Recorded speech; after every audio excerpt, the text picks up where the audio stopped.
हाँ जी, तो welcome back असन लाइव टीवी। तो मित्रों की हाल चाल है, ठीक ठाक हो? ऐसे मसीह खलोते हैं पाकिस्तान की हदूद च ऑलवेज।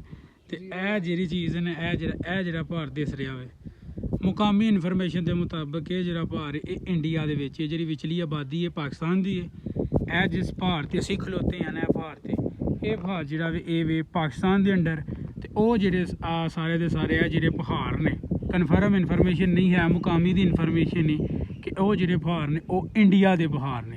तो ये विचला जोड़ा भी इलाका वे जिन्ने भी घर शार ने वो सारे के सारे पाकिस्तान के अंडर आते हैं।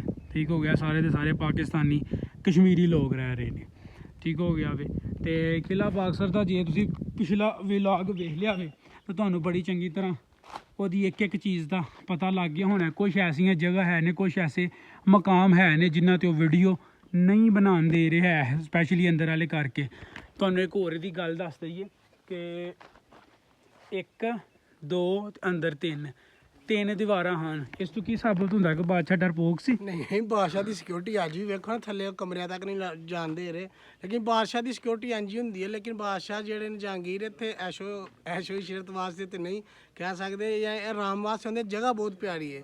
ऐ वेखो हूँ भी पुछ रहे कह रहे तो मौसम ऐसा ही रहा है। गर्मी जी बहुत परा परा होंगी वेखो ऑलमोस्ट 11 वजन डे ने, तो इतने सकून नाल असीं खड़ोते हैं। हर तरफ बदल ने चेक करो जी, एडा को शाकार। मैं तो है बेसिकली अंदरों किला पहली बारी आज देख रहे कि सब तो पहले ही वेखे थे कि पहली दफा नहीं और कोई भी किला नहीं वेख्या है? सियालकोट वाले वेख्या वो तेंज दा तो वो तो मुक मुका गया। ਇਹ चीज़ां भाजी पहली घट्टो घट्ट भी एक दीवार जी है ना साढ़े को 9 इंच की बनाता तो आंदा वो 9 इंच की कंध।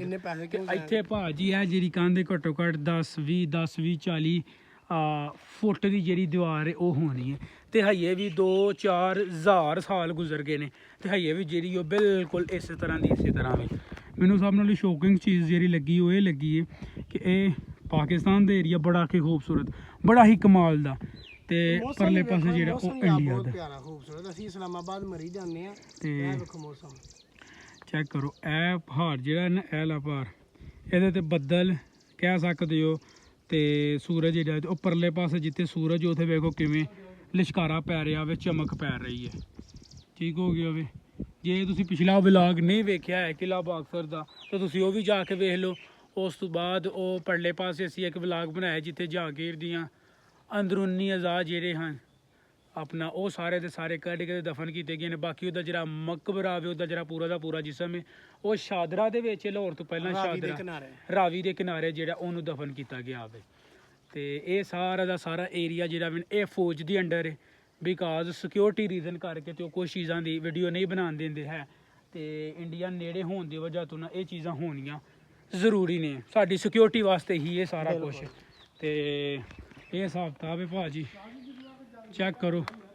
तो तुहानू एक चेक करो, क्या बात है जी, क्या बात है, माशाल्लाह।